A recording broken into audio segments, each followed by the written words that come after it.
All right, let's talk about the different kinds of XML files and how they work together. So there are 4 kinds of files that we'll be concerned with in this class: an instance file, a schema file, a transform file, and an output file. Each of those different kinds of files has a different function inside of the XML world. All together they create an XML system. That XML system is a system for representing information, encoding that information, and giving the end user a view of that information. So we'll look at each of these different files in turn. We're going to start with the instance file in the center there. The instance file is the content file. It has all the content of the all the XML content in it, and you use it to encode the content. The schema file has the rules that define how the instance file works. Here's my fans here. They're all taking our XML class together. So we have an instance file, and the instance file contains the content. We have a schema file. Okay, guys, move back a little bit. There you go. Just a little bit. We have an instance file, and the instance file defines the content. We have a schema file, and the schema file defines the rules that the instance file has to follow. So the schema file tells you how the instance file must be structured. An instance file follows the basic rules of XML syntax, which, as you know, are the same rules that HTML syntax follows. But in addition, we put additional rules into the schema file, and that schema file then is said to validate the instance. And when the instance is valid, that means it follows the additional rules that are codified inside the schema file. Okay, so we have the relationship between the instance and schema file. The instance file, as I've said elsewhere, is an instance of the schema. The schema is the general principle, it's the concept, it's the rules, and the instance file follows those rules. Now, so that's the basic relationship, an instance and a schema. And with an instance and a schema, you can define an information model, how you want your information to be structured, and you can implement that. You can create an XML file that has information of that structure in it. Okay, so schema rules, instance is the content itself or the information itself. Now there's another relationship, and that's the relationship between the transform file and the instance file. The instance file is not really very end-user friendly or end-user readable. It's code that most people aren't going to want to think about or look at. And so in order to get that instance file into a form that end users want to see, for example, HTML that's displayed in the browser, you need a third file, and that third file is called the transform file. The transform file reads information from the instance file and creates some sort of output file that's in an end-user friendly format. So that transform file does exactly what it implies, or what the name implies. It transforms the instance file into something that the end user wants to see. Now that transformation process really has 2 different parts to it. One is to select information from the instance, so not all of the information from the instance goes into the output file, only the information that the transform selects. That's part 1. Part 2 is to wrap that information inside the tagging that's end-user friendly tagging. So a classic example we'll do over and over again in this class, is our instance file is going to have, say, a title in it. And there's going to be a tag in our instance file that says title, and there'll be the name, the title of some item in there. And then the transform file will select that title out of the instance, and it will wrap it in HTML. For example, maybe it'll wrap it in an HTML H1 tag.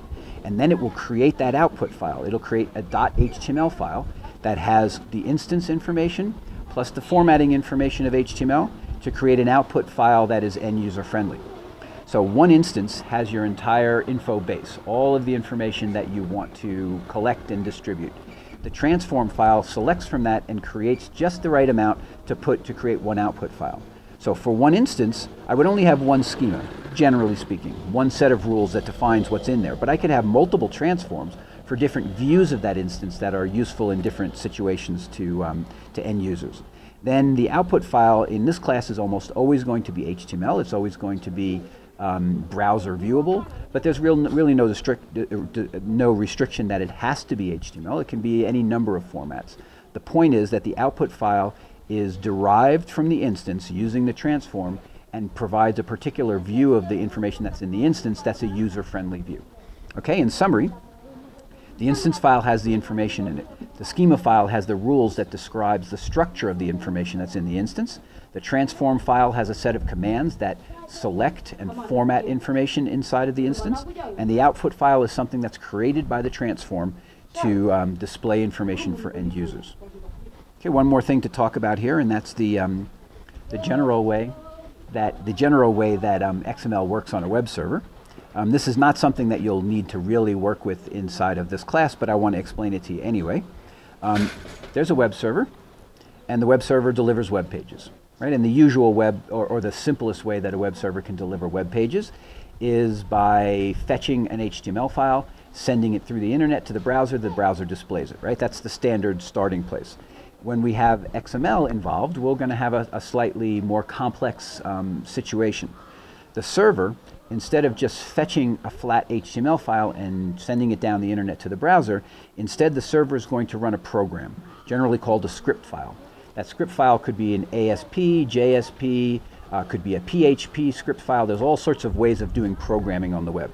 In one way or another, that script file is a program.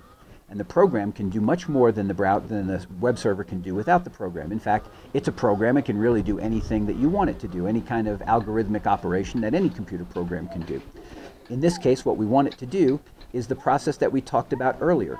We want that program to load an XML file, go out and find that XML file, validate it against the schema to make sure it's okay, and then transform it using the transform file, and then take the results of that transform file, and instead of creating an output file like we saw earlier, send the results through the internet to the browser so that the browser can display it.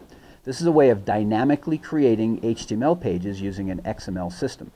The XML file contains all the information that's going to be used to create the web page, and the XSL file is the thing that's going to select certain information out of the instance, format it into HTML, and then send it to the server, which sends it through the internet down to the browser so that it can be displayed by the end user. Okay, so in summary, four kinds of files that we're going to be working with inside of XML. An instance file that contains the content, a schema file that contains the rules that guide the structure of the content, a transform file, one or more transform files that transform the instance into end user viewable information, and the output file that is the end user viewable information that's created by the transform. In general, that's going to be HTML. An XML system on the web includes some program, and the program is responsible for all those operations we just reviewed. It opens an XML file, it validates it against the schema, it finds the right transform file, it applies the transform file to the instance, and then it sends the result down through the internet to the browser for display. And that's how the various files in XML interact.